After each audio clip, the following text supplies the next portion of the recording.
ராஜா இப்போ வந்து என்னுடைய ஃப்ரெண்டோட பையன் பானுபிரகாஷ் அப்படின்ட்டு என்னுடைய ஃப்ரெண்டு.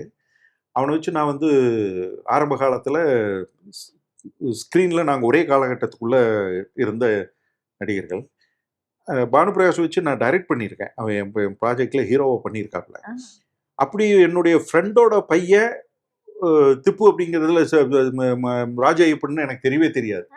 ராஜா ஐயப்பன் ஸ்பாட்டுக்கு வந்த பிறகு அப்புறம் ஒரு ஸ்டேஜில் தான் எங்கள் அப்பா உங்களை விசாரிச்சாருன்னு யாரு பண்ண ஏய் பையனா நீ அப்படின்னு ஒரு தலைமுறை தாண்டி நான் ஒரு பையனோட ஆக்ட் பண்றேன் அப்படிங்கிறது எனக்கு முதல்ல அது ஒரு பெரிய சந்தோஷத்தை தந்த விஷயம்.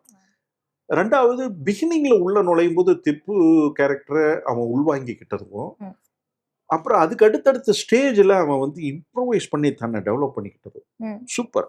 அவங்ககிட்ட வந்து ஒரு ஒரு ஒரு அவன் என்னன்னா அவனுக்கு ஒரு இம்ப்ரோவைஸ் பண்ணிக்கிறது, ஸ்கிரிப்டுக்குள்ள நாம இப்படி பண்ணணும், சீனுக்குள்ள இப்படி பண்ணணும் அப்படின்னு கிரியேட்டிவா பண்ணணும், சொன்னது அப்படியே இல்லை, அதை தாண்டி ஒன்று பண்ணணும் அப்படிங்கிற ஒரு பர்சனலான டிராவல் இருக்கு. அந்த டிராவல் அவன் கண்டினியூ பண்ணணும்.